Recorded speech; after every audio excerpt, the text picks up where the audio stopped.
അല്ല, അതിപ്പോ രാഹുൽ ഗാന്ധി അവരെ പഠിപ്പിച്ച ഒരു രീതിയല്ലേ. 70,000 വോട്ട് കൊണ്ട് ജയിച്ച സുരേഷ് ഗോപിജിനെ കുറിച്ച് ഇപ്പോ ഒരു കൊല്ലം കഴിഞ്ഞിട്ടാണല്ലോ അവരൊരു ഒരു ഒരു പരാതി. അത് നോക്കൂ, കോൺഗ്രസ് ഇത് ശ്രദ്ധമായിട്ടൊന്ന് കേൾക്കണം. കോൺഗ്രസിന്റെ ഉടമസ്ഥൻ എന്ന് പറഞ്ഞ രാഹുൽ ഗാന്ധി ഒരു കൊല്ലത്തില് 6-10 തവണ വെക്കേഷനിൽ പോകുന്ന ആളാണ്. അപ്പോ ഇവിടത്തെ ഇലക്ഷൻ പ്രോസസ്സും ഇവിടുത്തെ ജനാധിപത്യ സംവിധാനത്തിന്റെ ഒരു രീതിയും അദ്ദേഹത്തിന് അറിയില്ല എന്നാണ് ഞാൻ മനസ്സിലാക്കുന്നത്. എല്ലാ പാർട്ടിക്കും ഒരു അവകാശമുണ്ട്. ഇലക്ഷൻ കമ്മീഷൻ എല്ലാ ഇലക്ഷന്റെ മുമ്പ്, തെരഞ്ഞെടുപ്പിന് മുമ്പ് ഈ ഇലക്ടറൽ റോൾസ് പബ്ലിഷ് ചെയ്യുന്ന ഒരു രീതി നമുക്ക് എല്ലാവർക്കും അറിയാം.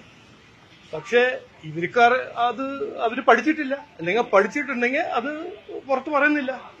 ഇതെല്ലാം ആ പാർട്ടിയിൽ ഇപ്പോ എല്ലാവർക്കും കുറച്ച് ബുദ്ധിമുട്ടുണ്ട്. അത് കൃത്യമായിട്ട് എല്ലാവർക്കും അറിയാം. കോൺഗ്രസ് പാർട്ടിയിൽ ശ്രദ്ധ തിരിക്കാൻ, പ്രവർത്തകരുടെ ശ്രദ്ധ തിരിക്കാൻ രാഹുൽ ഗാന്ധി എല്ലാ 3 ദിവസം 4 ദിവസം ഒരു നാടകം ചെയ്യും. ഇതുവരെ നടത്തിയത് ഓപ്പറേഷൻ സിന്ദൂർ. ഇന്നലെ അത് പൊളിഞ്ഞു. അതിന് മുമ്പ് എത്രയോ നാടകവും നുണയും ഈ വ്യക്തി പറഞ്ഞിട്ടുണ്ട്, അതും പൊളിഞ്ഞു. അവരെ കോൺഗ്രസ് പാർട്ടിയിലുള്ള ബുദ്ധിമുട്ടും അവരെ പ്രവർത്തകരിലുള്ള ഒരു ലാക്ക് ഓഫ് കോൺഫിഡൻസിന് ശ്രദ്ധ തിരിക്കാനാണ് രാഹുൽ ഗാന്ധി എല്ലാ 4-5 ദിവസം ഓരോരോ പുതിയ വാർത്തകൾ സൃഷ്ടിക്കുന്നത്. ഇതില് സത്യം എന്താണെന്ന് ഇലക്ഷൻ കമ്മീഷന് 2-3 ദിവസം കഴിഞ്ഞിട്ട് ഇതും പൊളിയും. നമ്മളിപ്പോ കഴിഞ്ഞ 10 കൊല്ലം രാഹുൽ ഗാന്ധി എത്ര തവണ എത്ര പ്രാവശ്യം നുണ പറഞ്ഞിട്ടുണ്ട്, ആരോപണം കുറിച്ച് മുമ്പോട്ട് വെച്ചിട്ടുണ്ട്, എല്ലാം പൊളിഞ്ഞില്ലേ? ഇതും പൊളിഞ്ഞു. ആറ്റം ബോംബ് എന്ന് പറഞ്ഞ് നടക്കുന്ന രാഹുൽ ഗാന്ധി, പുള്ളിക്കാരൻ വിചാരിക്കുന്നത് ആറ്റം എന്ന് പറഞ്ഞാൽ ഫിസിക്കലി ഏറ്റവും ചെറിയൊരു എലിമെന്റാ. ആറ്റം ബോംബ് എന്ന് പറഞ്ഞപ്പോൾ അയാൾ വിചാരിച്ചത് ചെറിയൊരു ഇഷ്യൂ ആണ്, അത് ചെറിയ ഇഷ്യൂ ആയി മാറി, അത്രേ ഉള്ളൂ. അല്ല, അങ്ങനെയൊന്നല്ല. ഇത് നിങ്ങൾ അതിനെ ന്യായീകരിക്കാൻ ഇറങ്ങേണ്ടതാണ് എന്റെ ഒരു അഭ്യർത്ഥന. കാരണം രാഹുൽ ഗാന്ധിന്റെ ഒരു ട്രാക്ക് റെക്കോർഡ് കണ്ടാൽ മനസ്സിലാക്കണം, ഇത് ഇപ്പൊ തുടങ്ങിയ ഒരു കാര്യമൊന്നുമല്ല, ഇപ്പൊ തുടങ്ങിയ ഒരു രീതിയൊന്നുമല്ല.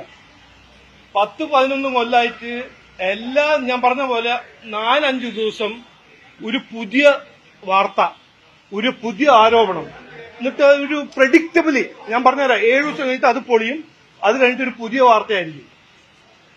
ഇത് ചെയ്യുന്നത് എന്തിനാണെന്ന് ചോദിക്കണം. തോറ്റ് കോൺഗ്രസ് പാർട്ടിയിലെ പ്രവർത്തകർക്ക് ഒരു ബുദ്ധിമുട്ട്, അവരുടെ നേതൃത്വം, അവരുടെ രാഹുൽ ഗാന്ധിന്റെ ലീഡർഷിപ്പിനെ കുറിച്ച് അവിടെ ചോദ്യങ്ങൾ പ്രവർത്തകർ ചോദിക്കാൻ തുടങ്ങിയിട്ടുണ്ട്. അപ്പൊ അവരുടെ ശ്രദ്ധ തിരിക്കാൻ രാഹുൽ ഗാന്ധി ഓരോരോ ആരോപണം. നോക്ക്, ജനങ്ങളാണ് തീരുമാനിക്കുന്നത് ആരാണ് ജയിക്കേണ്ടത്, ആരാ തോൽക്കേണ്ടത്. ഒന്നും ചെയ്യാത്തൊരു കോൺഗ്രസ് പാർട്ടി, അഴിമതിയും ദുർഭരണം ഇന്നും ചെയ്യുന്ന കോൺഗ്രസ് പാർട്ടി എങ്ങനെയാണ് ജനങ്ങൾ അവരെ സപ്പോർട്ട് ചെയ്യാൻ പോകുന്നത്? ഇതല്ലേ മനസ്സിലാക്കേണ്ടത്.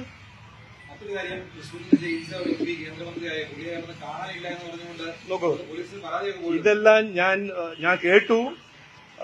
പിതാവിനോട് ഞാൻ സംസാരിക്കാം.